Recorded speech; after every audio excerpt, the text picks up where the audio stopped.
It is Wednesday, August 26th of 2020. And, wow, 2 guys' daily drives in like 1 week. Crazy times. Intro, done. Bam.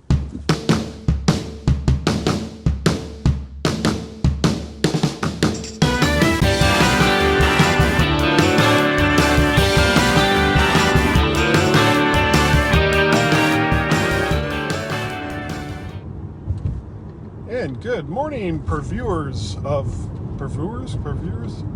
people who watch on a regular basis or listen to on a regular basis. Guys, daily drive, probably one of the worst starting points of a guy's daily drive that I've ever done, but we are past it now, so it no longer matters. Out of sight, out of mind. For those who watch this live or who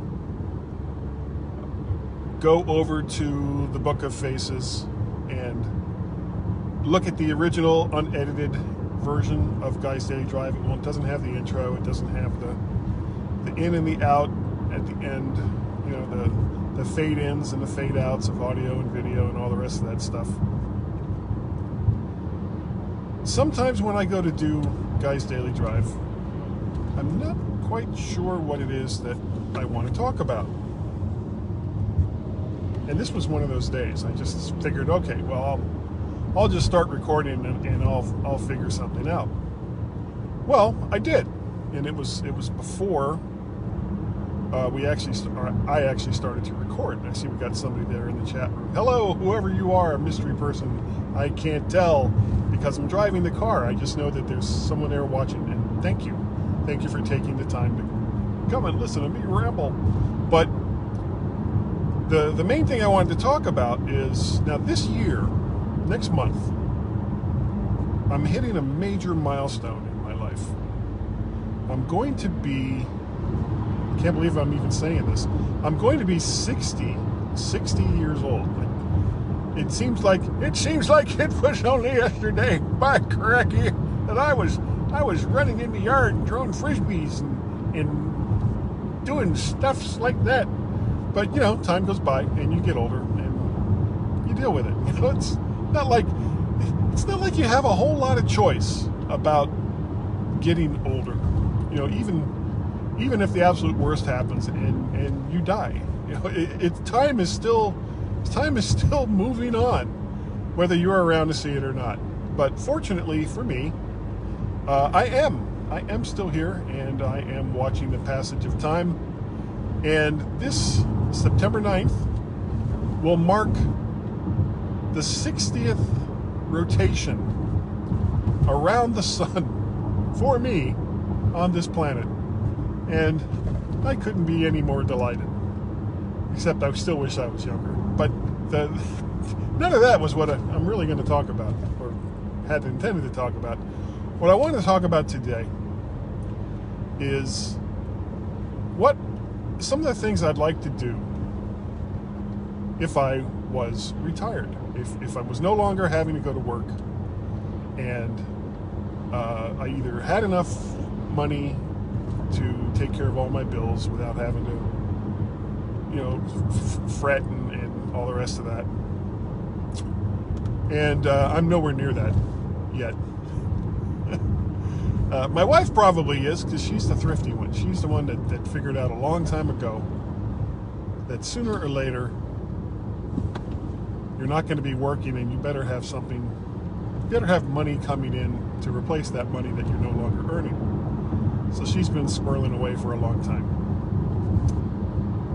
So, but the things that I would do, and what reminded me of this was as I was passing by a particular area near where I live. It's the time of year when they have the farmers market out. And of course, you know, I mean, with everything going on with the pandemic this year, for the usual time when the farmer market starts, they never came out because nobody was going out. Well, now the farmer markets are out, and I can see all the trucks lined up with vegetables and all kinds of stuff. And even if I'm not in need of anything in particular as far as food goes. I love going to farmers markets just to look around, to look at the breads, and a lot of times they'll have custom cuts of meat or prepared side dishes or whatever the specialties were or are in the area where the people who are set up at farmers markets are from. And a lot of times you'll see, oh my God, you'll see baked goods, you'll see muffins that are just look and smell and taste wonderful. Of course, you'll have all the fresh veggies, and I just like to go and look, even if I'm not going to buy anything, though I usually end up buying something anyway. It's fun for me, and it's the same kind of thing. On a different note, it's the same kind of thing when I go to, there's a local store here that if you're a computer or electronics kind of person that you wish you had in your area. It's called Micro Center. And not a sponsor, but it's just a great store. They've got drones, they've got TVs, they've got computers and all kinds of computer-related gear, books, magazines, games, all kinds of stuff. If it's related to electronics, you can either find it or order it from Micro Center. It's a great store. They don't have that many, but there is one relatively close by. But that's the same kind of thing. I can go into a Micro Center and spend a lot of time going up and down the aisles, just looking at the stuff that they have. And usually I will find something that I want. It's not always, I know for the last umpteen number of years, the joke has been that there's not a microphone that I could pass by without buying it. But that's not necessarily true. It sort of is true, but not necessarily every single time. If there's one thing that Micro Center usually doesn't have a whole lot of, it's microphones or recording-related gear. If you're looking for that stuff, you go to Musician's Friend or Guitar Center or something like that. And we have those here too. Those are great stores for that kind of thing. Some of the other things I would like to do, I would like to travel. And one of the things that I've been looking at a lot on Facebook,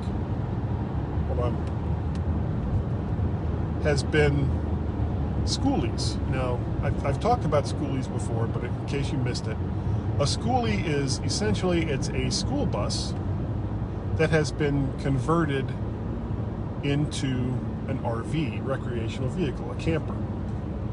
And there are some out there that are just amazing, some of the things that they've done with these things.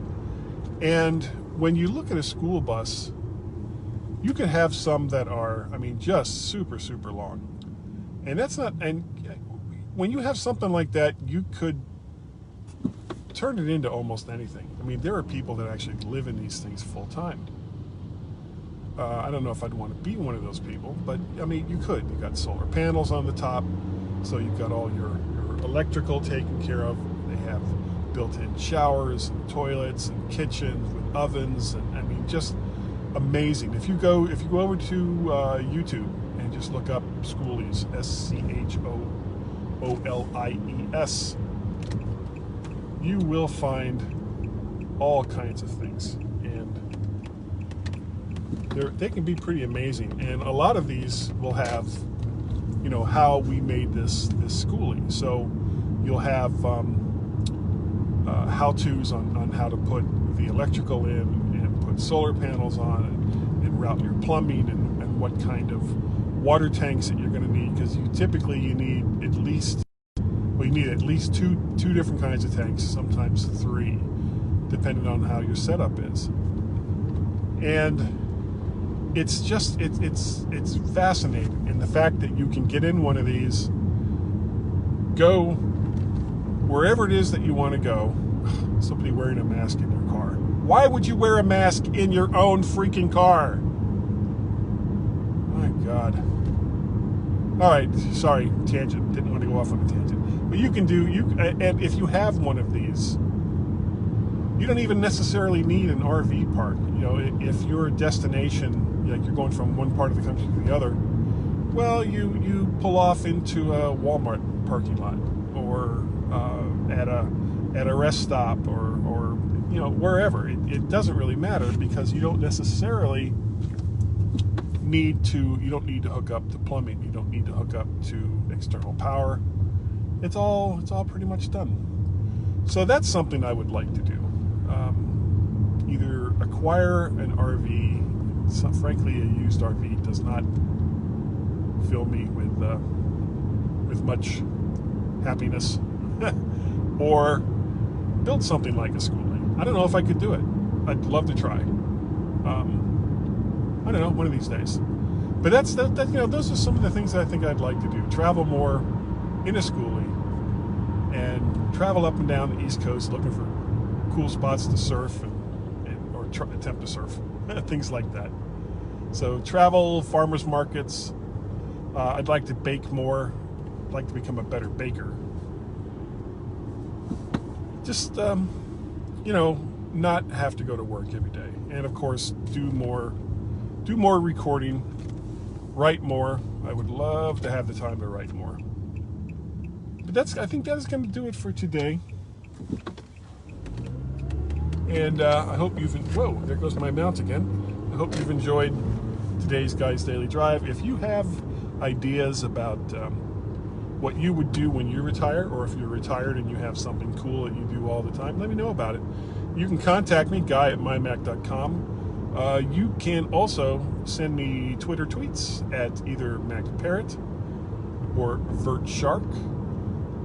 You can go and see all of the audio and video content that I create on a regular basis over at vertshark.com. All of the video that's hosted there is over on YouTube. So I have a YouTube channel, VertShark. Go on over there, and while you're there, make sure that you like, share, subscribe. Missed it the first time? Not a problem. Like, share, subscribe. So easy. And if you watch any videos, smash them. Smash the like button. Hit the notification bell so that you'll know when there's new content coming up. Blah, blah, blah, blah, blah, blah, blah. There's also, besides this one, tonight I will be doing a Mac to the Future live cast, hopefully with David Ginsburg and Warren Sklar. And of course, except for last weekend, there's the mighty MyMac.com podcast that I do with Mr. Gazmaz. And I'm looking forward to talking to him this weekend about just stuffs. It's not even really about the tech. It's not about Apple. It's about any of that. It's just nice to be able to spend some time virtually, anyway, with Gaz, and we just talk about all kinds of silly things. Who would have known that I was just so freaking silly?